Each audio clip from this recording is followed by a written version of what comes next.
So, Chris, I mean, I immediately thought of you when I read this over the weekend because, you know a lot about how the Pentagon works and, how the military works. And I haven't seen a Secretary of Defense kind of go missing for a week and nobody really noticed. Have you? Yeah. Well, let's just say it's unusual. Yeah. But who's surprised about this, Glenn? I mean, you talked about the judgment. I would add, in addition to it displays his poor judgment, the arrogance that the secretary has demonstrated again and again. But it's perfectly on brand for his leadership and for the Biden administration. And one thing I would emphasize, Glenn, and that I think some of your listeners may understand, but not all of them, and that is the culture and the expectations of the military. They're different than it is in the civilian world. You give military members tremendous trust because you give them tremendous power. But that demands certain behavior, and one of those is that you just don't show up at work, without telling someone, without, telling the people who are going to cover for you, without telling your boss. If a young sergeant or a young lieutenant did that, they'd be facing severe repercussions. And yet he didn't show up. He didn't tell the assistant secretary, who, as everyone knows now, was vacationing in Puerto Rico. She didn't even know. And worse, he didn't tell his boss. Or I don't know, maybe he told Biden, and maybe President Biden forgot, because that would be a possible explanation as well. But it's just so outside the norms of what you would expect from any responsible person, let alone, for heaven's sakes, the Secretary of Defense. Well, we are currently... shooting down like they're clay pigeons, missiles from, the Houthis and the Iran proxies. I mean, our ships are kind of busy right now. In a week, is there no thought that maybe somebody might call in and say, hey, what should we do? Yeah.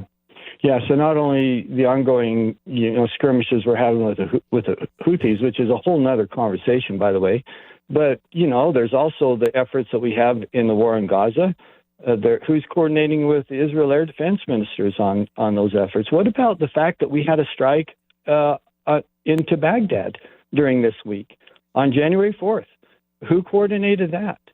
That's the kind of thing that if you're going to strike in Baghdad, my understanding was that the Secretary of Defense would be the final arbiter for that decision and as a minimum would have been informed on it. And apparently that didn't happen. These are the kinds of things that you have to have leadership from inside the Pentagon, and it turns out that just simply wasn't happening.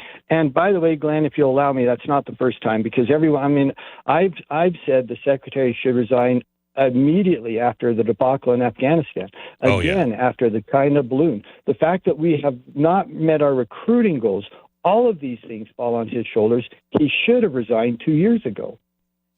So who's actually running things, Chris? Yeah, people ask that question all the time, both about the White House and in some cases about the Pentagon. Well, I think aside from his absence this last week, that this general is running things. I've seen it reflected in the decisions they make, or the lack of decisions, or the poor decisions. Now, if you ask about who's running the White House, I truly don't know. And we used to say that, Glenn, as kind of a joke, but now we say it very seriously, because you look at this president and you know that he doesn't have the capability to be running the most powerful government in the world. So then who is? But there's no question Secretary Austin's running the Pentagon, again, short of last week. And you see it reflected in the decisions that they make, in the poor judgment that is now filtered down through the entire Pentagon, through the entire Department of Defense. And it breaks my heart to see the institution that I spent much of my life serving, and so did my brothers and my fathers and now our nephews and nieces, to see it so abused by arrogance and judgment that just isn't up to what these fine young men and women deserve. Well, I understand why he, didn't want to talk about the penile reduction surgery. But if it wasn't that, let's just say it wasn't that, why not say why you're going in? What's the big deal? Yeah. Well, and so, if people, and I have an understanding of this, Glenn, as you know, that I recently resigned from Congress because of health concerns with my wife. So I'm sensitive to the fact that they're, in a day that is very, very public, or when you serve in a public position, that, there are sensitivities regarding health concerns. I get that, but you don't hide it. I mean, so maybe we don't need to know why he went in for elective surgery, but if you have a reaction that puts you in intensive care, that's different. And that has to be discussed. And if you're not going to discuss the reasons why, and I think, again, being in intensive care just kind of demands an answer. But if you're unwilling to talk about that, you still have to tell people, here I am, and don't worry because my assistant secretary knows I'm here. No, she didn't. And don't worry because my boss, the President of the United States, knows and has made accommodations. No, he didn't. That's the minimum that we would expect is communications about it. And one last thing on this, Glenn, and I think this is important. The secretary doesn't disappear into a hospital and not have a large team of people know that. I mean, he was certainly accompanied in the hospital with probably more than a dozen people, maybe several dozen, and none of them acted responsibly either.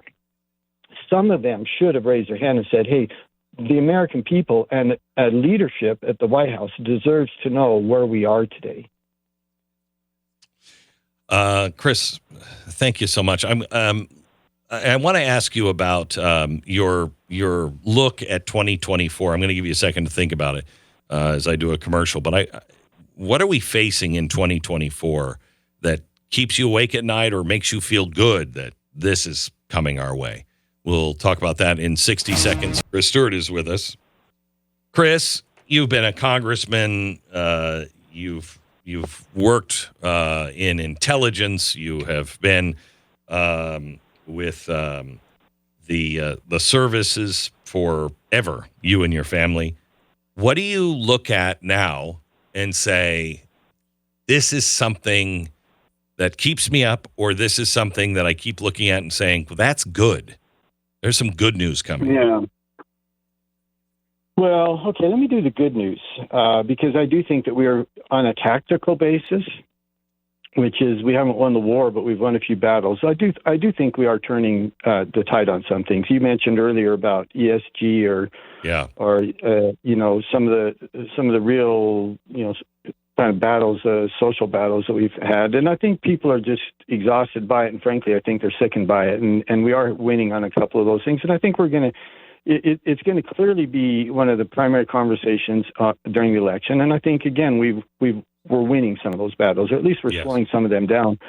But I think this year, Glenn, just has the potential to be just such a mess. And it's going to hinge on the election.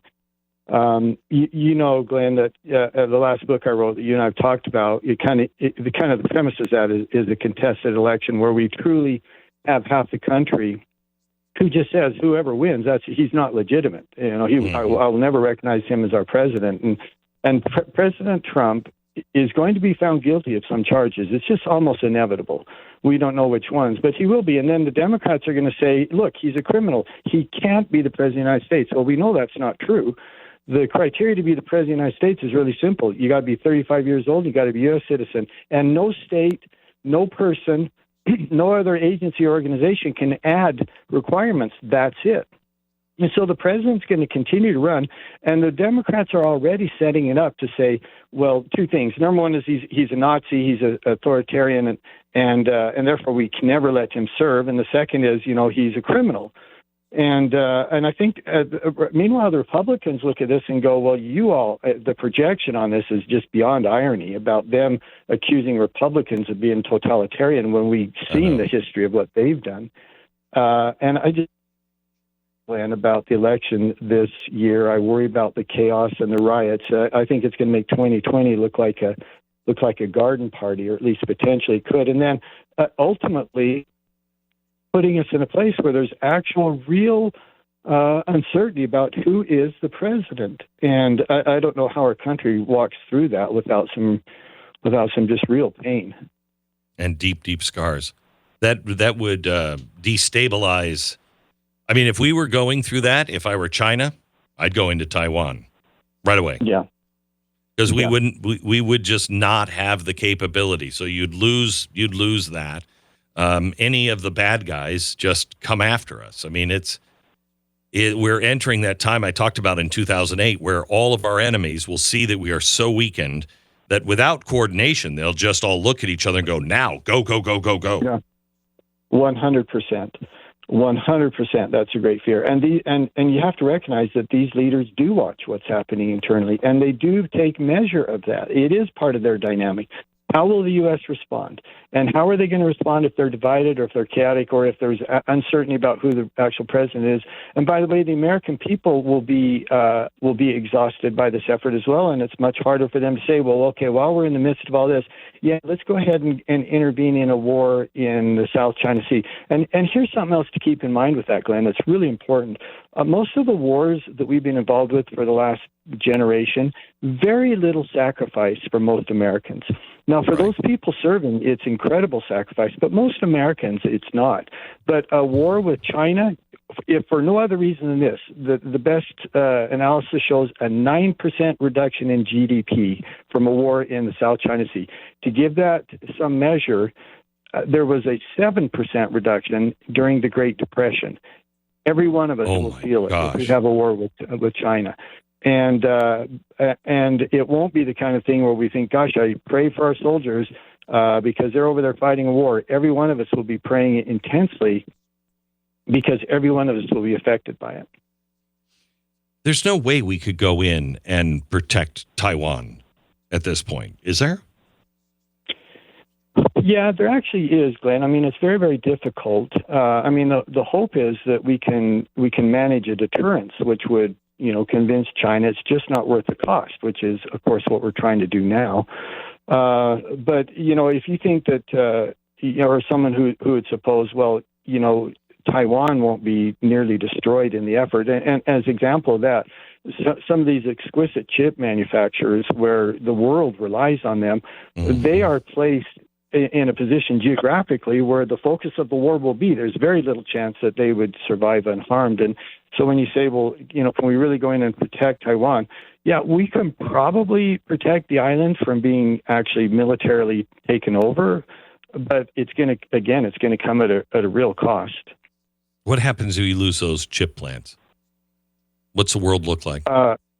Well, it's very, very different, obviously. I mean, because those are used not just in our products, they're used primarily in the manufacturing of, millions of products. So that's one of the reasons that you get this 9% reduction in GDP. And it's not just the U.S., it's globally that has that impact. And it takes years to build that. I mean, it would take 10 years for us to build up that capacity that we would lose.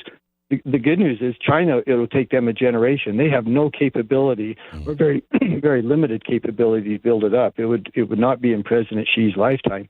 So they would be hurt more than we would, but still it would be a dramatic impact on the global economy. Is it reasonable to say just let them have it? Just let them take it? Why defend it? Let them take it. Yeah, they can control all of those chip plants. Yeah. Some people argue that, and the interesting thing, too, Glenn, is that we're going to see what Taiwan thinks next week because they're going to have their election, and there are different views on that. If you do polling in Taiwan, there's a number of them, about 30% of them who say, yeah, let's just go to China. It's not that big of a deal. I think it'd be a catastrophe for us to let that happen, though. Yeah. Chris, thank you so much.